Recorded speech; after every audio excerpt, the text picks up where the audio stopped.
Je vous invite à ouvrir votre Bible dans Éphésiens chapitre 5. Nous sommes encore dans ce contexte, dans ce passage. Éphésiens chapitre 5. Nous allons lire quelques versets qui vont nous aider à mieux comprendre notre passage d'aujourd'hui. Il faut le mettre toujours dans son contexte. Chapitre 5, verset 15 jusqu'au verset 21. Non, je préfère changer un peu ma lecture. On va lire à partir du verset 1 et verset 2, puis nous allons reprendre le verset 8 et verset 9, et après nous allons prendre le verset 15. Verset 1. Devenez donc les imitateurs de Dieu comme des enfants bien-aimés, et marchez dans la charité à l'exemple de Christ, qui nous a aimés et qui s'est livré lui-même à Dieu pour nous comme une offrande et un sacrifice de bonne odeur. Verset 8. Autrefois vous étiez ténèbres, mais maintenant vous êtes lumière dans le Seigneur. Marchez comme des enfants de lumière, car le fruit de la lumière consiste à toutes sortes de bonté, de justice et de vérité. Verset 15. Prenez donc garde de marcher avec circonspection, non comme des insensés, mais comme des sages. Rachetez le temps, car les jours sont mauvais. C'est pourquoi ne soyez pas inconsidérés, mais comprenez quelle est la volonté du Seigneur. Ne vous enivrez pas de vin, c'est de la débauche. Soyez au contraire remplis de l'esprit. Entretenez-vous par des psaumes, par des hymnes et par des cantiques spirituels, chantant et célébrant de tout votre cœur les louanges du Seigneur.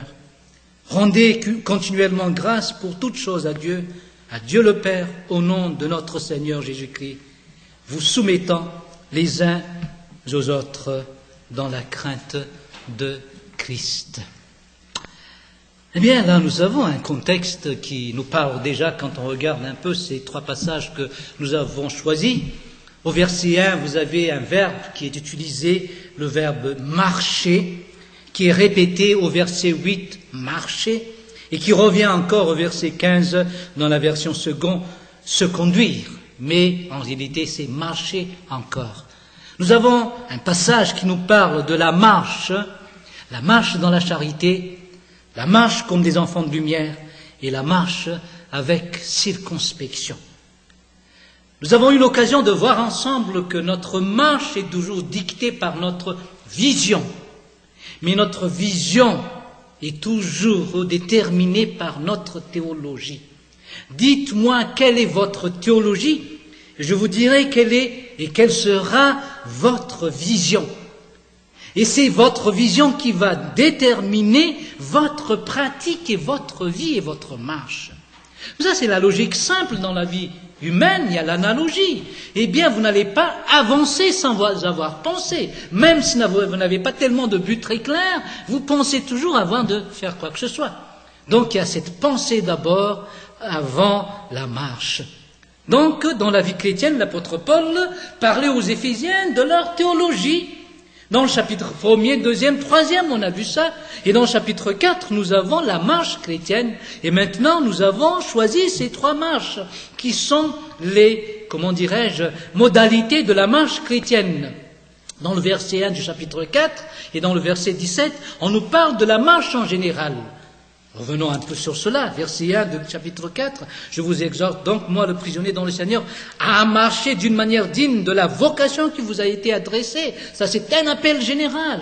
C'est une marche générale, c'est positif. Mais au verset 17, nous avons encore une marche qui est encore dans le côté et dans le sens général. Voici donc ce que je dis et ce que je déclare dans le Seigneur, c'est que vous ne devez plus marcher comme les païens. C'est le côté négatif de la marche chrétienne. Donc il y a ces deux côtés toujours, côté positif et côté négatif, ou bien négatif et positif. On détruit pour construire. C'est toujours cela avec le Seigneur. Il y a toujours ces deux aspects de la marche qui est la positive et aussi qui est la marche positive et aussi la marche qui est plus ou moins négative, ce que nous ne devons pas. Donc on voit la marche des chrétiens et la marche des païens. Et c'est ce que nous allons voir ensemble dans les détails là, au chapitre 5. Quand on parle de la marche dans la charité, c'est que nous ne devons plus vivre, marche dans l'amour, comme les païens qui marchent dans chapitre 4, verset 31. toute amertume, toute animosité, toute colère, toute clameur, toute calomnie, toute espèce de méchanceté, que tout cela disparaisse de chez vous. C'est la marche des païens. Il y a de la haine derrière toute leur marche. Mais nous sommes des enfants de Dieu qui est amour et nous devons marcher dans l'amour et avec amour. Et là, nous avons pu voir ensemble que cette première marche est en relation avec Dieu le Père. Vous voyez ? Et Dieu trinitaire travaille dans notre vie. Dans notre théologie, il y a cela, mais dans notre marche aussi, Dieu opère et travaille. Ça me fait penser un peu à mon père. Lorsque maman est décédée, il était seul, mais il voyageait d'une famille à une autre, soit chez moi, soit chez mon frère, soit chez mes frères, soit chez mes sœurs. Et lorsqu'il vient chez nous, il reste au moins 3 mois chez nous. Et quand on le laisse seul à la maison, des fois, on se posait des questions, mais qu'est-ce qu'il fait seul là, papa, mais là, il va être malheureux. Et quand on revient, on lui dit, t'étais pas seul, papa? Non, je suis jamais seul, il disait. Je suis jamais seul. Nous sommes 4 ici lorsque vous partez. Bien 4, mais qui sont ces gens-là? Je lui dis, le Père, le Fils et le Saint-Esprit étaient avec moi, il a dit. C'est vrai que Dieu opère en tant que Père, Fils et Saint-Esprit dans notre vie, que ce soit dans notre théologie, que ce soit dans notre marche.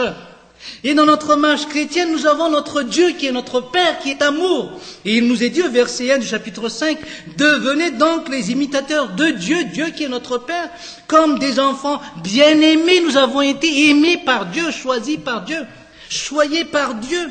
Donc marchez dans cet amour. » Et l'apôtre Jean disait dans son épître que nous aimons parce que nous avons été aimés en premier. Vous voyez ? Dieu nous a aimés, c'est pour cela que nous pouvons aimer. Donc nous devons marcher dans l'amour. C'est l'amour qui doit dicter nos actes. C'est l'amour qui doit dicter notre marche.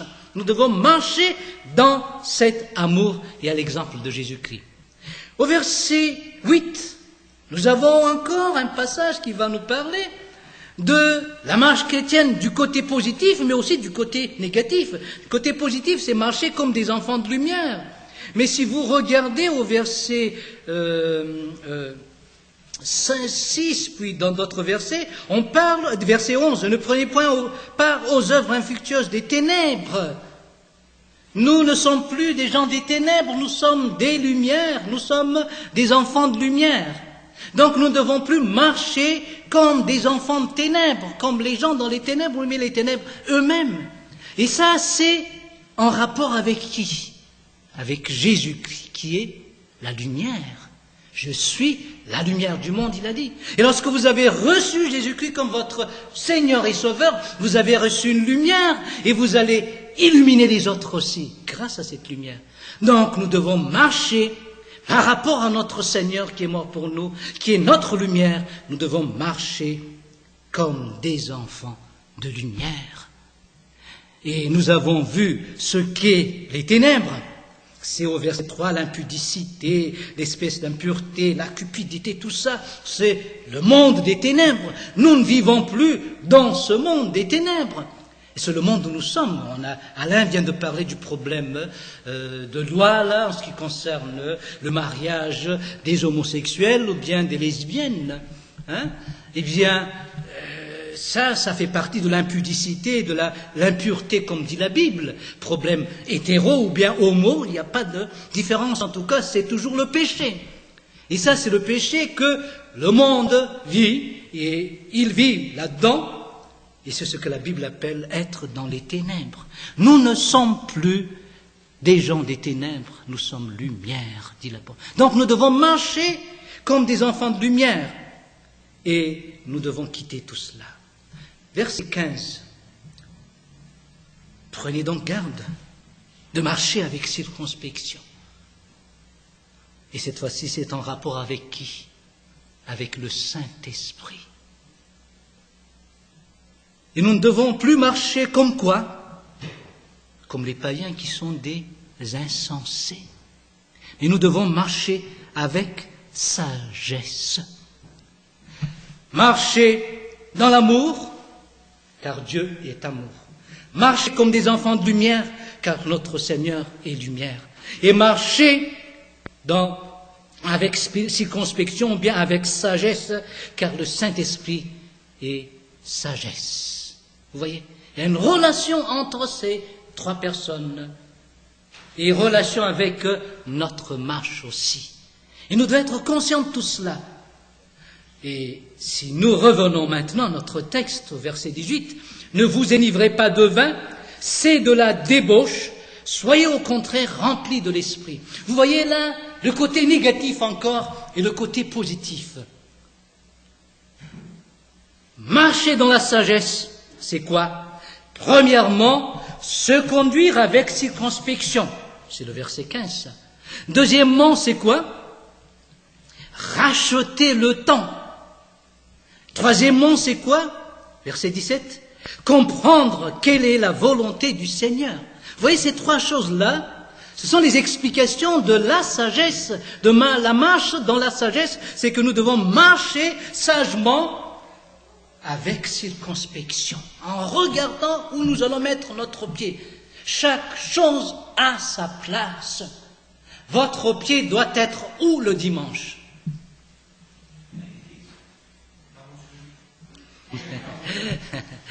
C'est la réponse de ceux qui ne veulent pas répondre des fois. Mais je sais que tu veux répondre, mais pour faire rire un peu là.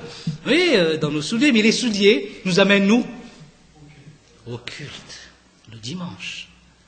Et je suis vraiment étonné combien nous trouvons des excuses. Lorsqu'on a envie d'aller au McDo, d'aller ailleurs, que ça nous fasse mal ou non, nous pouvons toujours y aller. Qu'on est pressé ou non, on peut toujours aller là où on veut. Mais des fois, nos pieds sont durs et ont du mal à marcher pour nous amener à l'église. Ah oui, j'aimerais bien, mon corps veut partir, mais mon pied, il veut pas. Vous allez tomber sur quelqu'un ainsi. Vos pieds vont vous amener à l'église. Là, marchez avec circonspection. Où est-ce que vous mettez vos pieds? Où est-ce que vous allez? Chaque chose a sa place. Mais après, il dit, racheter le temps, en d'autres termes, c'est faire les choses en sa saison. Faire les choses à leur saison. C'est-à-dire, si c'est la saison des fraises, qu'est-ce qu'il faut faire, les enfants?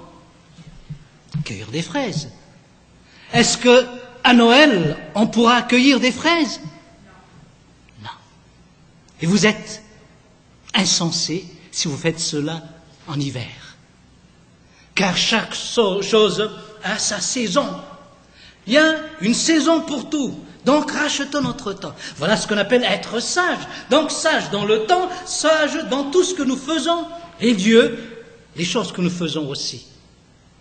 Je vous ai dit des fois, est-ce que vous allez prendre, une fois je l'ai dit, je crois, est-ce que vous allez prendre vos chaussures qui sont neuves? Vous venez de les acheter, elles sont neuves, elles sont très jolies. C'est une bonne marque en plus. Est-ce que vous allez enlever ces chaussures et mettre sur la tête?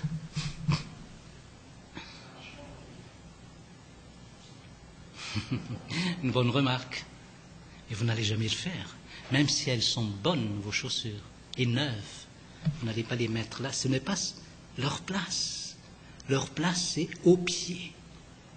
Moi, j'ai cité l'exemple dans l'Église. On a beaucoup de choses qu'on aimerait bien utiliser dans l'Église. Et la philosophie que nous utilisons souvent. Mais on ose le faire à la maison, pourquoi ne pas le faire à l'église?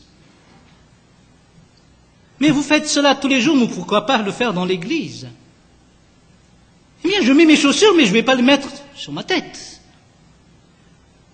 J'apprécie mes chaussures, mais à sa place. J'apprécie bien telle ou telle musique en tant que être humain. Mais il y a certaines musiques que je ne vais jamais amener dans l'église. Ce n'est pas sa place. Ce n'est pas la place de toutes les musiques, je tiens à vous le dire. La philosophie en disant que les musiques sont des dons de Dieu, donc il faut les utiliser pour le Seigneur, il ne faut pas négliger les dons de Dieu. Et on va tout amener dans l'église, nous ne voulons pas négliger n'importe quel style ou type de musique. Et vous savez, la parole, c'est la même chose. La parole est un don de Dieu. Mais il y a des paroles que nous n'allons jamais utiliser dans notre vie, ne vont jamais sortir de notre bouche. C'est pas vrai, non? Sacré, vous allez le faire. Mais ce sont des paroles, des dons de Dieu.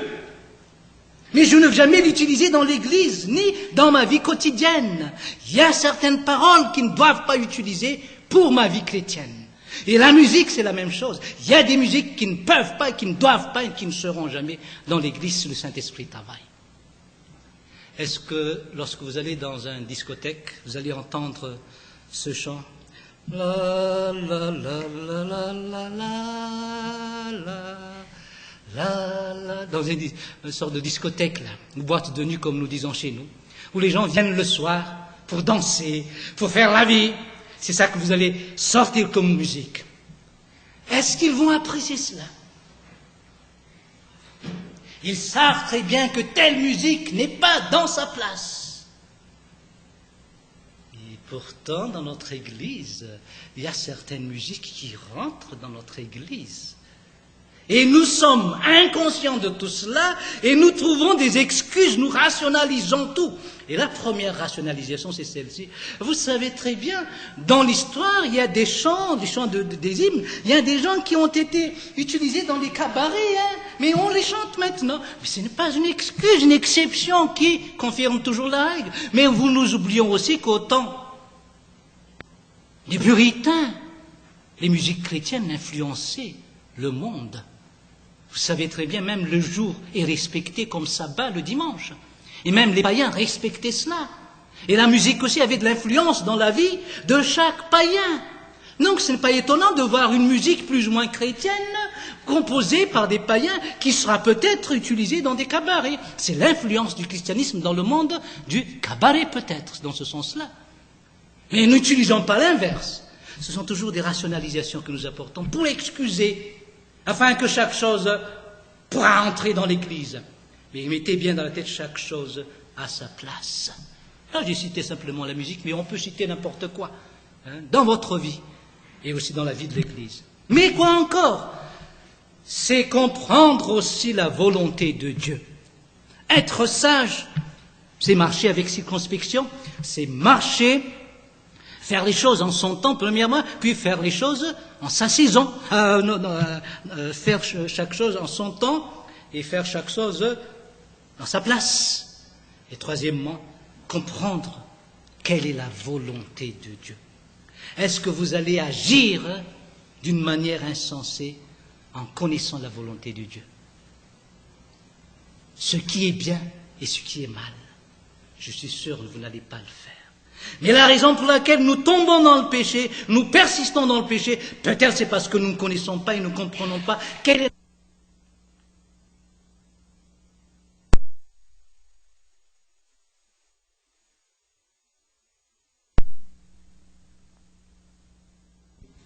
il serait impossible de comprendre cette parole.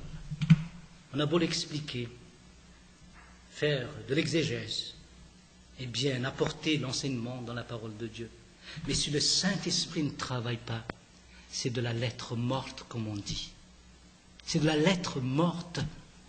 Même si c'est en français, ce sera du chinois pour vous. Je vous donne un exemple. Il y a un passage qui est vraiment chinois pour certaines personnes. Ça vient de ma tête là. Femme, au verset chapitre 5, verset 22. Lisez un peu ce passage. Femmes, soyez soumises à vos maris comme au Seigneur. Mais des fois, c'est du chinois pour vous, non? Là, je parle des femmes. Vous ne comprenez pas qu'est-ce que ça veut dire. Et vous trouvez des explications, des raisonnements pour dire que vous avez le droit de ne pas vous soumettre. On a des arguments parce qu'on ne comprend pas la volonté de Dieu. Pour être sage, il faut comprendre la volonté de Dieu. Elle est déjà écrite, ou bien tout est déduite de la parole de Dieu. Il est très important de comprendre cette parole. Et c'est là l'importance de l'œuvre du Saint-Esprit. C'est pour cela qu'il dit au verset 18, soyez au contraire remplis de quoi? De l'Esprit. Lorsque le Saint-Esprit travaille en nous, eh bien, je tiens à vous dire, eh bien, nous serons capables d'agir selon cette volonté de Dieu. Vous savez ce que disait un théologien une fois? Il disait ceci, c'est Dieu qui ordonne. Mais il ajoute ceci, mais qui donne ce qu'il ordonne. Vous comprenez? C'est lui qui ordonne. Et si ça s'arrête là, je tiens à vous dire, c'est du légalisme. Et ce sera dur pour vous, c'est d'être obligé de le faire. Pensez un peu à ces hommes-là qui doivent payer la pension alimentaire, la moitié de leur salaire. Est-ce qu'ils sont dans la joie? Je vais maintenant donner de l'argent à mon ex-femme. Il est content car il va donner de l'argent à son ex-femme. Il va payer ça à son ex-femme. Elle sera contente? Non. C'est toujours une loi pour lui. Et c'est lourd, c'est dur, c'est difficile. Mais pensez à un couple qui s'aime. Donner de l'argent à sa femme. Je tiens à vous dire ça, une joie pour cette personne. Et ce qui arrive, c'est qu'il donne. Voilà, tu gères tout. Voilà ce que je vais faire avec ma femme. Je donne l'argent, puis elle fait ce qu'elle veut avec. Je crois en sa sagesse. Mais moi, j'ai le droit aussi d'aller à la banque pour prendre. Ce n'est pas parce que je lui ai donné que je ne peux plus en prendre après.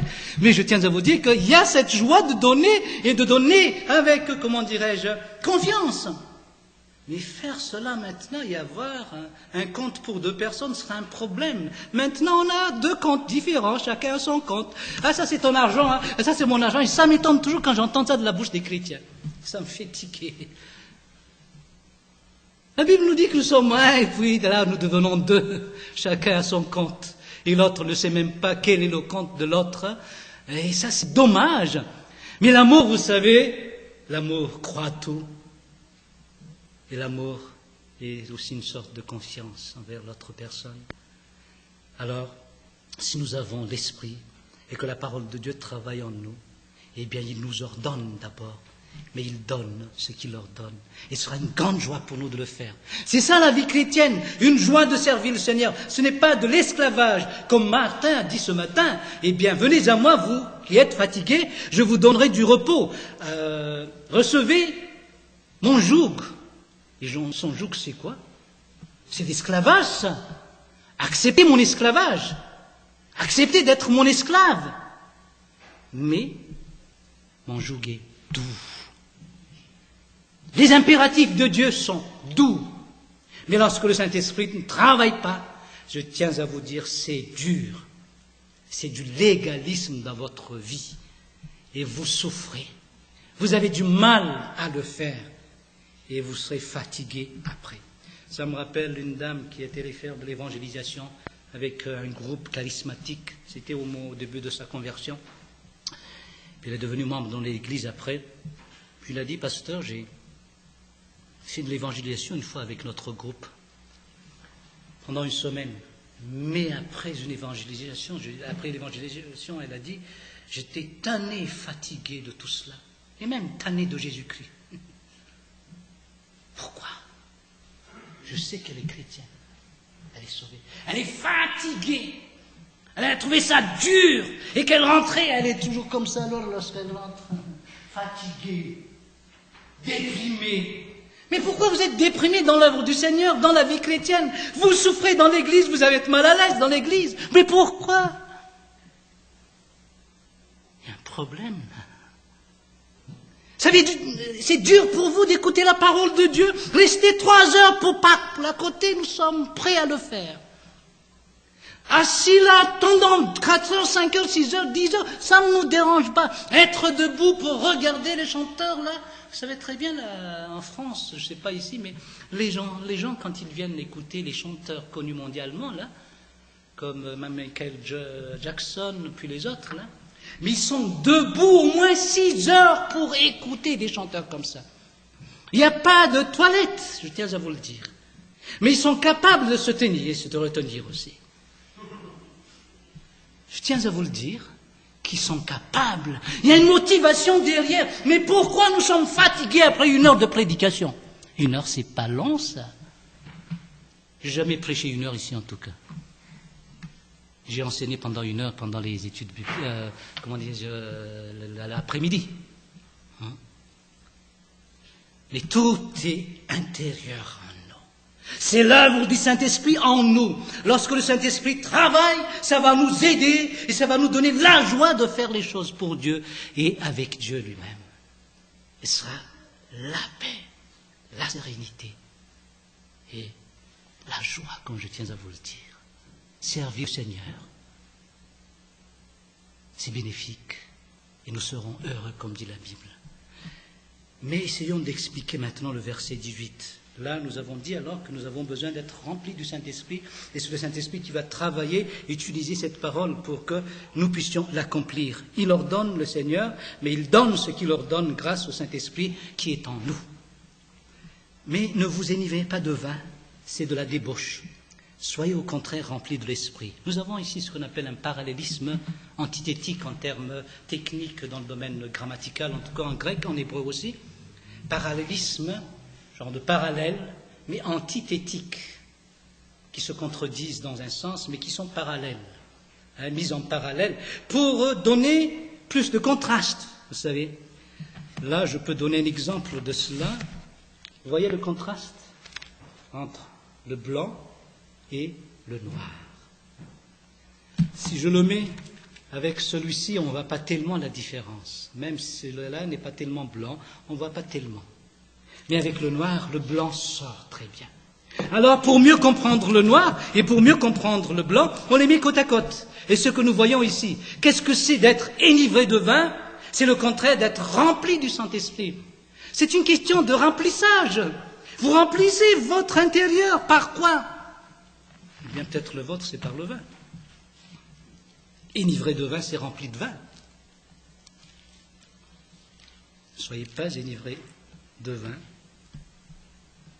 Verset 18. Ne vous enivrez pas de vin, c'est de la débauche. Soyez au contraire remplis de l'Esprit. Mais pourquoi on met le vin et le Saint-Esprit en parallèle? Ça m'a toujours étonné. On a pu parler de Satan, hein? Satan et le Saint-Esprit, ou bien le monde et le Saint-Esprit. Mais ici, nous avons le vin. C'est parce que le vin a son caractéristique spécifique, en tout cas, un pléonasme. C'est très spécifique du vin, qui est tout à fait contraire du Saint-Esprit. Et pour mieux comprendre l'œuvre du Saint-Esprit, essayons de comprendre l'œuvre du vin. Ne vous enivrez pas de vin. En quoi il y a de la débauche? C'est la traduction littérale. Ne vous enivrez pas de vin. En quoi il y a de la débauche? Où se trouve la débauche? Dans l'enivrement.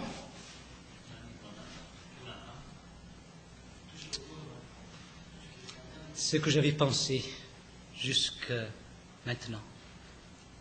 Mais la semaine passée, j'ai regardé le texte original. C'est dans le vin que se trouve la débauche. La débauche, c'est dans le vin. En grec, c'est écrit noir et blanc. Oino, au datif. Puis après, N-O, au datif. Bon, c'est des techniques grammaticales, là, pour nous dire que c'est le vin, et dans ce vin, il y a de la débauche. Ça m'a fait réfléchir, là. Moi, j'avais toujours des arguments pour dire que la Bible n'est pas contre le vin. Et la Bible ne pousse pas non plus à boire. Et je m'arrête là. Mais là, je suis en train de réfléchir, mais que nous dit la Bible du vin? Et la Bible est scientifique dans ce domaine, même si elle n'est pas scientifique, dans le sens qu'elle n'a pas un but, un objectif scientifique. Mais la Bible n'est jamais contraire à la science. Je tiens à vous apporter ici quelques explications scientifiques concernant le vin. Dans le vin, il y a la débauche. Débauche, c'est quoi? C'est en tout cas ce qu'on appelle la prodigalité. Et être prodigue, c'est comme l'enfant prodigue.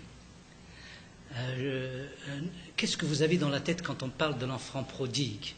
Eh bien, c'est ce que nous avons toujours, c'est la fugue qu'on a dans la tête. Hein, c'est ça? La fugue, la fuite. Mais ce n'est pas ça, être prodigue.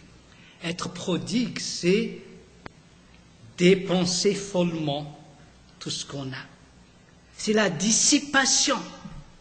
C'est la débauche, c'est-à-dire que je me donne ou bien je donne totalement sans économie. C'est le terme exactement, sans économie, en saving en anglais.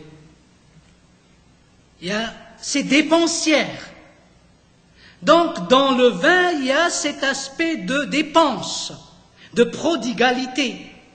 Et dans tous les domaines, non pas seulement sur une chose, mais dans tous les domaines, il y a la prodigalité. Prodigalité dans la parole, prodigalité dans le problème pécunier, prodigalité en tout. C'est-à-dire que l'ivrogne, il va tout donner, le vin va l'aider à tout donner, à dépenser comme ça, sans même réfléchir. C'est la dépense sans limite. Il distribue, il partage, il dissipe. C'est ce que j'appelle la libéralité folle. La libéralité, elle est bonne, mais elle est folle. Ça me fait penser à un jeune homme qui est tombé dans l'ivrognerie et aussi dans l'adultère. Et c'est à cause de son adultère qu'il est retombé dans l'ivrognerie, en tout cas. Et on m'a raconté un peu sa vie. Il était dans un lieu avec les jeunes. Et lui, il n'aimait plus danser, il n'aimait plus chanter. C'était un chanteur, en tout cas, dans le temps. Il jouait la guitare aussi. Puis elle est toujours d'une boîte de nuit à une autre. Chaque week-end, c'est toujours la danse. Hein. Mais cette fois-ci, lorsqu'il est tombé dans l'ivrognerie, eh bien, il refait la même chose. Et il a fait, qu'est-ce qu'il a fait? Il a utilisé l'argent qu'il avait pour acheter de la bière pour tout le monde. Vous en avez gros, vous pouvez acheter, Jean. Vous en avez un gros besoin, vas-y, allez-y, vous pouvez encore l'acheter.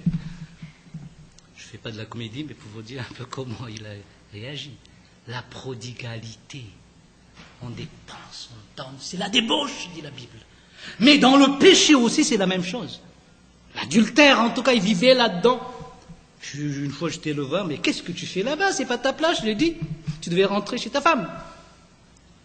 Mais il a eu l'occasion de rationaliser tout ça, expliquer tout cela, que c'est bien, il y a un côté bénéfique, c'est pour la bonne cause, comme il a dit.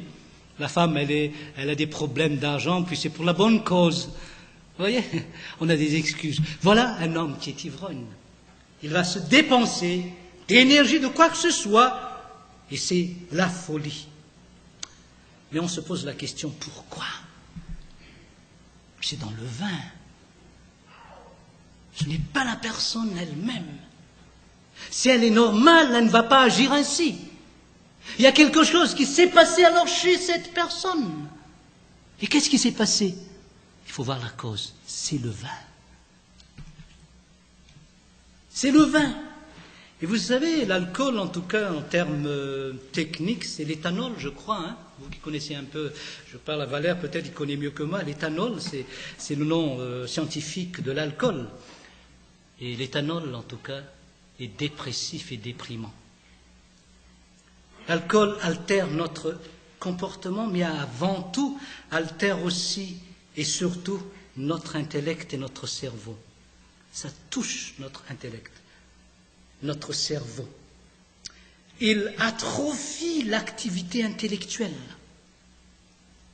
Et vous savez, un homme alcoolique, lorsqu'on regarde son cerveau au scan, eh bien, le cerveau est atrophié.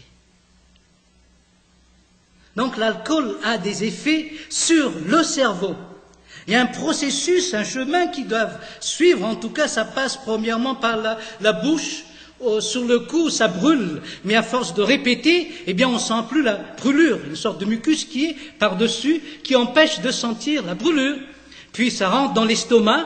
Puis après l'estomac, ça va dans les intestins grêles et dans le foie. Et ça part dans les vaisseaux sanguins et atteint notre cerveau. Et une petite partie d'alcool est suffisante pour altérer notre cerveau. Un petit pourcentage d'alcool suffira pour altérer notre cerveau. Et la chose la plus difficile, malheureuse en tout cas, c'est que cela inhibe ou bien paralyse notre système nerveux. Et ça, c'est prouvé scientifiquement. Par hasard, si on peut appeler ça hasard, nous ne devons pas croire au hasard en tout cas, mais j'ai un livre là que j'ai lu de Select Digest, Reader's Digest, que j'ai regardé là, et il appelle l'alcool comme l'ennemi qui pille notre cerveau. L'alcool, l'ennemi qui pille notre cerveau. Au lieu de donner, cela enlève et cela bloque. Pourtant, notre notion, c'est que l'alcool est stimulant. C'est ça notre notion. Ça stimule. Ça donne du courage. Ça provoque la sensation de bien-être. Ne dites pas que j'ai jamais eu l'occasion d'en toucher. Quand j'étais en France, je buvais du vin. Mais devant la parole de Dieu, devant des événements, j'ai décidé de ne plus en prendre. Non pas parce que je n'aime pas ça. Ça a son goût et ça attire. Une fois que vous touchez à ça, bien, vous allez l'aimer toujours. Pire après, vous devenez esclave de tout cela. Mais l'inhibition est dans le vin, c'est-à-dire la diminution de l'activité du neurone même. Et c'est prouvé scientifiquement tout cela. Et vous savez, dans notre cerveau, il y a une partie, un centre de notre cerveau, qui est quelque part, je ne sais pas où exactement, mais lorsqu'il est touché par l'alcool, eh bien nous sommes incapables de juger proprement. C'est cette partie qui nous aide à bien juger dans notre vie ce qu'il faut faire et ce qu'il ne faut pas faire. C'est ça ce que l'alcool touche en tout cas. Et ça vous empêche de réagir intellectuellement. Et vous allez agir sans intelligence après. Vous n'êtes plus dicté par votre cerveau. C'est pour cela qu'il y a de la débauche lorsque la partie qui vous empêche de juger sera inhibée ou bien paralysée. Mais vous ne pouvez plus discerner ce qui est bien, ce qui est mal. Et ça change tout. Et il y a un livre de psychologie, là aussi, si vous voulez lire, c'est en anglais en tout cas, où on explique l'effet maléfique de l'alcool. Et c'est une drogue, comme il dit. Cela paralyse des centres du cerveau utilisés pour le jugement critique, comme on dit. Le jugement qui nous sert de garde-fou. S'il n'y a pas de ce jugement dans notre vie, eh bien nous sommes comme des ivrognes qui tombent dans les égouts ou bien qui tombent par terre, qui ne sont même pas conscients de tout cela. Mais c'est ça ce que fait l'alcool. Alors, quand j'ai lu tout cela, je l'ai déjà lu depuis, en tout cas, certains passages scientifiques là-dessus, mais quand j'ai lu ce passage, j'ai dit, mais la Bible parle exactement de la même chose. La débauche, c'est cela. Il n'y a plus de maîtrise de soi, garde-fou, ça n'existe plus. Paf, c'est la prodigalité. Et là, je suis étonné combien la Bible est bien scientifique. Et que la Bible nous explique le problème de l'alcool. Je ne suis pas membre de la Croix Bleue. Vous connaissez la Croix Bleue mondiale. Ce n'est pas l'assurance, mais ceux qui sont pour la tempérance, en tout cas. Eh bien, voilà ce que je tiens à vous dire. Je ne suis pas membre de cela, mais ce que je vois dans la Bible quand même, là, dans ce passage, la Bible dit clairement que c'est dans le vin que se trouve la débauche. Oserais-je alors toucher à quelque chose qui va m'amener à la débauche? Il y aura une partie de débauche ou bien une grande partie de débauche après. Vous savez, allez faire quelque chose au moins. Et ça me rappelle ce que disait une dame. Pasteur, je me rappelle très bien quand je buvais dans le tas. Il suffit d'une petite goutte. Et là, je commence à... Elle disait qu'elle vivait après dans l'adultère toujours. Toujours après. Il y a une relation dans tout cela. C'est la débauche. Vous savez, il n'y a jamais de vie dans ce monde s'il n'y a pas d'alcool. Il n'y aura pas de joie s'il n'y a pas d'alcool. Et nous les chrétiens, est-ce que nous sommes sages? Est-ce que nous allons agir comme comment dirais-je, les insensés? C'est à vous de savoir. Je ne dis pas buvez, ne buvez pas, mais je vous montre seulement le problème de l'alcool. Je n'ai pas de passage qui me dit que nous ne devons pas boire l'alcool, mais je vois un passage qui me dit que le vin a de l'alcool là-dedans qui amène vers la débauche. C'est à moi d'être sage si le Saint-Esprit travaille en moi. Et je sais très bien qu'une autre personne est alcoolique et qu'ici elle viendra chez moi, il me verra prendre une partie comme ça, lui il va prendre ça, c'est toute la bouteille qu'il va prendre. C'est moi qui vais amener cette personne à la débauche. Une occasion de quoi, comme on dit la Bible? De chute. Alors, là, nous parlons de l'œuvre du Saint-Esprit, mais avant de parler de l'œuvre du Saint-Esprit, si on devait avoir l'œuvre du vin dans notre vie, c'est ça ce que fait le vin, en tout cas, nous amène dans la sensation des fois de bien-être, mais elle est trompeuse, mais plutôt nous amène dans ce que les scientifiques appellent l'inhibition, ou bien la diminution de l'activité du neuron dans notre cerveau. Et nous sommes incapables de discerner quoi que ce soit après. Et le vrai problème des ivrognes, en tout cas, c'est qu'ils ne sont jamais conscients du problème. Même s'ils sont lucides, ils ne sont pas conscients du problème. Et un livre que j'ai lu là parle que, en réalité, ça peut amener jusqu'à la mort. Je ne suis pas ici pour vous apporter ces explications scientifiques, mais voilà ce que fait le vin. Que fait le Saint-Esprit alors? Le vin, c'est la drogue. Ça diminue, ça inhibe, ça détruit, ça atrophie, ça paralyse. C'est ça? Quoi? Notre intelligence. Que fait le Saint-Esprit alors? Qu'est-ce qu'il va toucher? Il va toucher aussi notre intelligence, mais il va transformer notre intelligence. Il va renouveler notre intelligence pour que nous soyons aptes à juger, aptes à discerner. Bien, le fait de connaître le contraire nous aide à mieux connaître l'œuvre du Saint-Esprit.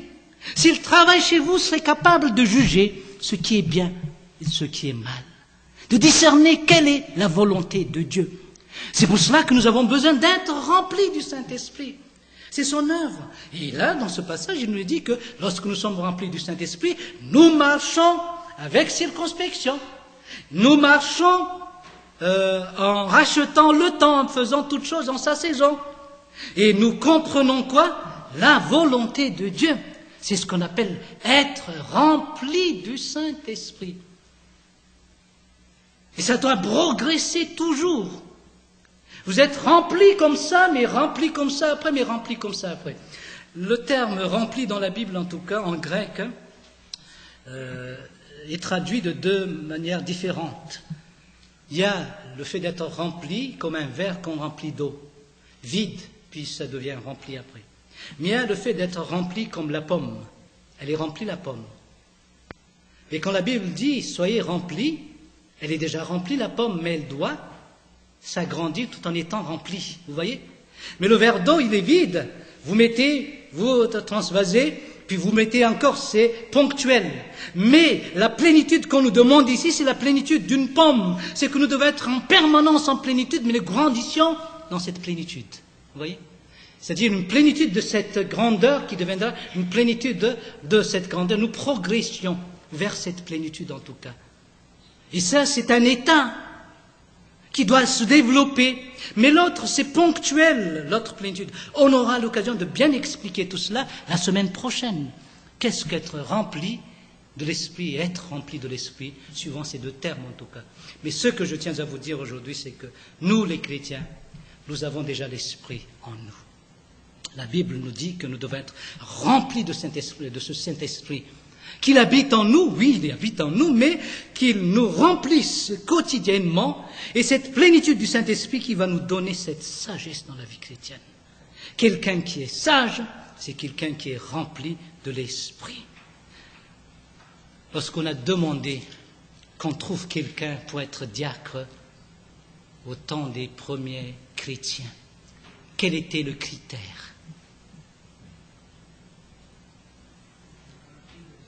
Rempli de l'esprit, rempli de sagesse. Vous voyez? Et Étienne était considéré comme quelqu'un rempli de foi et rempli de l'esprit. C'est un état, ça. Il n'a pas été rempli pour une seconde, puis après c'est parti. Mais c'est toute sa vie, et on peut reconnaître extérieurement que c'est un homme rempli de l'esprit. Parce qu'il est plein de quoi? De sagesse. Alors nous devons être remplis de la sagesse, et ça c'est dans la parole de Dieu, mais avec le Saint-Esprit qui doit nous aider, afin que nous soyons aptes à louer le Seigneur dans notre vie et l'adorer aussi d'une manière convenable selon ce qu'il veut, et afin que nous grandissions aussi dans sa connaissance, comme dit l'apôtre Paul. Eh bien voilà quelques explications qui vont nous aider à prendre une décision dans notre vie sur ce que nous avons entendu. Vous connaissez maintenant l'effet de l'alcool. C'est la Bible qui l'explique, mais pas les scientifiques. Les scientifiques sont là pour seulement les prouver, les confirmer, mais pas prouver plutôt. La Bible dit que dans le vin, il y a de la débauche. Mais la Bible dit d'un autre côté, c'est dans l'Esprit Saint qu'il y a la plénitude en tout cas. Et c'est le contraire de ce que fait le vin, que fera le Saint-Esprit dans notre vie. C'est qu'il va toucher notre intelligence, renouveler notre intelligence et changer notre façon de voir afin que nous soyons aptes à discerner sa volonté, à comprendre et à juger